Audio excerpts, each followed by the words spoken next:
President Trump's signature bill is currently making its way through the U.S. Senate. And while there are concerns about what it could mean for government spending and debt levels, there's also worries about what it could mean for foreign investors, including Canadians. Joining us now to discuss is Brad Simpson, Chief Wealth Strategist with TD Wealth. Brad, great to have you back on the program. Greg, it's great to be here.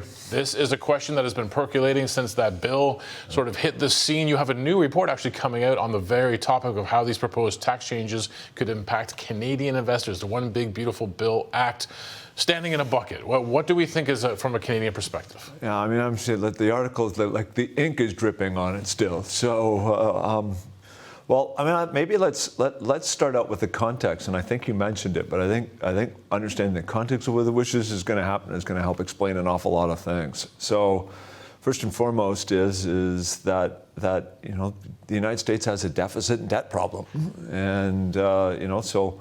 I think I'd start out, I brought a chart along to give some context of why you would be doing this. So what we're looking at here is there's two things that the United States wants to do. On one hand, it wants to improve its trade deficit and wants to reduce it. And on the other hand, their ever-mounting debts, which and their spending is continuing to increase. So you kind of have these two things that ultimately they would perceive that are adding to a greater and greater debt problem.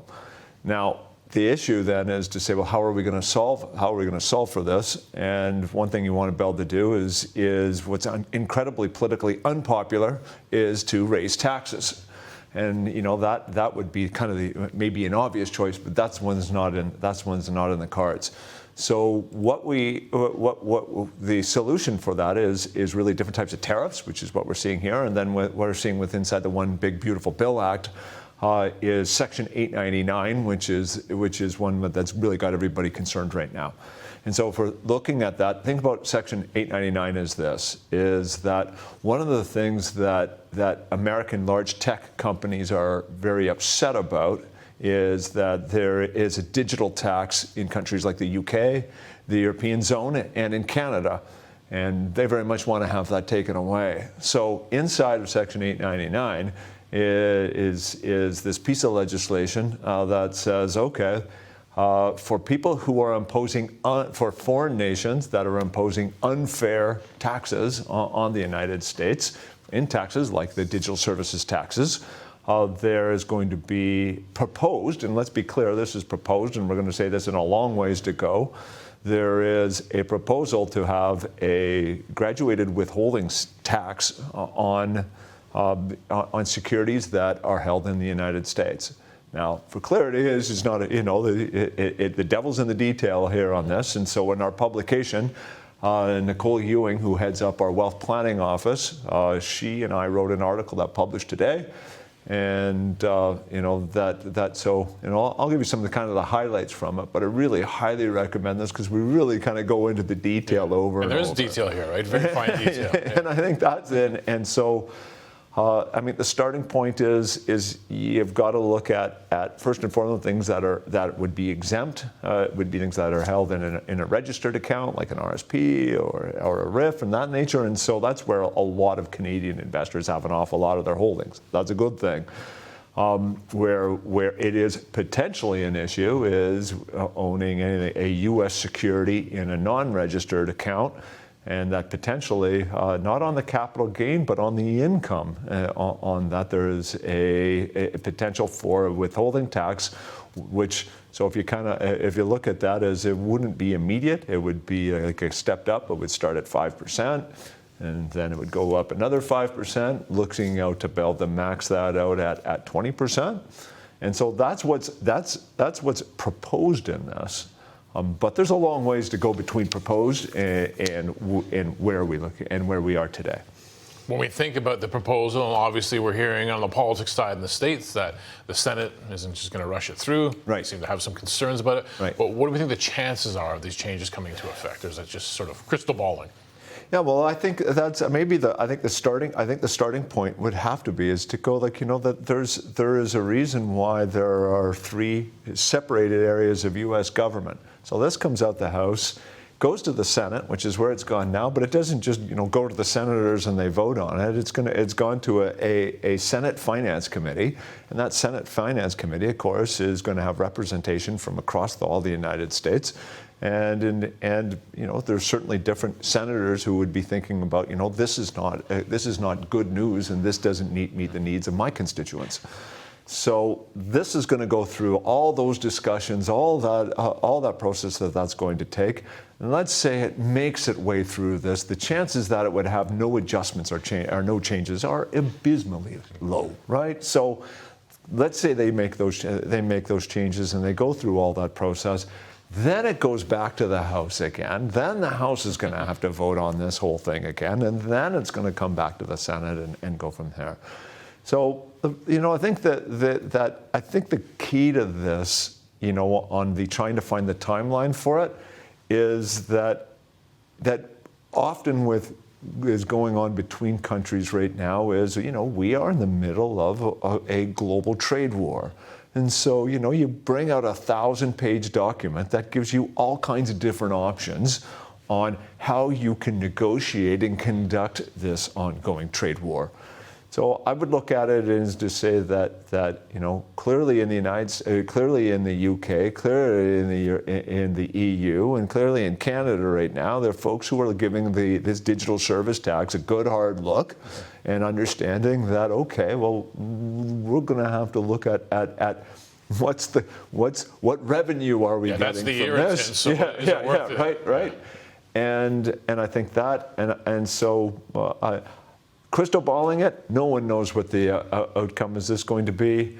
The flip side of this is that if we started to walk down the road of what the potential for this is, so don't know what the outcome is, however, it being as egregious as it looks today, probably quite low.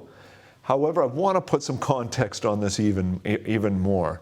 And I think it's the really important part of this is that twofold, and this is the impact on a portfolio, right? So what's the impact if I own real estate property down in the U.S.? That there's already a withholding tax of 15%. Potentially from there you could have another 20% with a 35% withholding tax. That I think is one that folks are very, very much concerned with. And again, long ways to go for that. Now, in our world, and what I do, where we're allocating to public equities and private markets and bonds, and I would have changed the way you think about the U.S. Right. Yeah, and so let's. This is a very different scenario than this one, right? So first and foremost, an awful lot of people hold their investments inside a registered account of some sort. So you kind of got to look at that first. Second one is that. Typically, when we're allocating or people are buying U.S. securities, they're buying U.S. securities for growth. There's a really big difference between Canadian companies and U.S. companies when you're allocating to them. Canadian companies are allocating to them. You're wanting growth, but a lot of your return is you're going after the dividend. The way our economy works, our major companies work, they're far more structured on cash generation and paying out that dividend, whereas in the U.S., look at the last few years here, Mag 7 every 5 minutes, and growth. And if you wanted to get growth, the U.S. is where you're going to get it.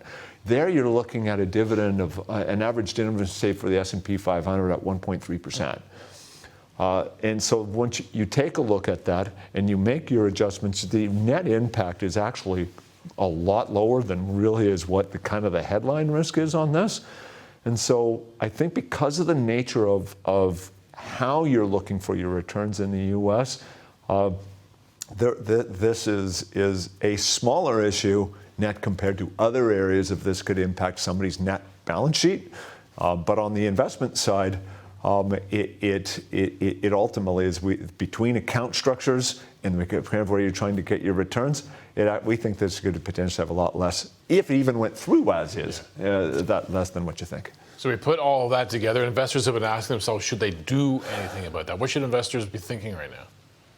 Yeah, I think the starting point of that one is first and foremost is the most important part of this is how you've actually structured your own personal wealth. Diversification. Yeah. Well, no, that's the investment side. The starting point is actually built to sit down, work with your advisor, and work with your advisors and look at where and what sort of accounts do I hold the type of investments that I hold, right? Because there's a difference here between registered and non-registered, and what do I own? And so I think that should be your starting point. The second one is also looking at, okay, now that when I own that inside that registered and non-registered accounts, what is the exposure that I have? What is more oriented to growth, which has far less dividends in it? Whereas on the other side is that where am I more focused on dividends and in the income stream? So look at the sort of asset allocation you have and what the nature of the return you're looking at, and so that you have a clear understanding. And then looking at your portfolio as a whole and says, how are we invested and how are we allocated? And yeah, one is for sure, think about diversification is still going to be the bottom line on the investment one. And the whole reason you have different structures that you hold your investments in is in for the potentialities of this. And I think the last one is in the meantime is that we don't know what that outcome's going to go. And even if, let's say it happened, like as is, right up, one goes to this finance committee, they say they love it, goes in, and we know this isn't going to happen, and that goes to the Senate, they go, we love it too. We would still be looking at January 1st, 2026 before this would even come into place, which means with all those different structures and way of looking at how people hold their accounts, that there would be many things that we would be able to do to be able to go, okay, let's look at this and stare this down and how we would structure it once we know. So start, I think the most is expect the worst, right? But or expect the best, but plan for the worst. We can do that. We have lots of runway to be able to do this, and I think if you do that, I think I've read a couple articles about this the last few days where they took out all the detail and made it sound very scary. I think when you start going through the detail, there's an awful lot of things that ultimately investors are going to be able to do to be able to mitigate the risk of this.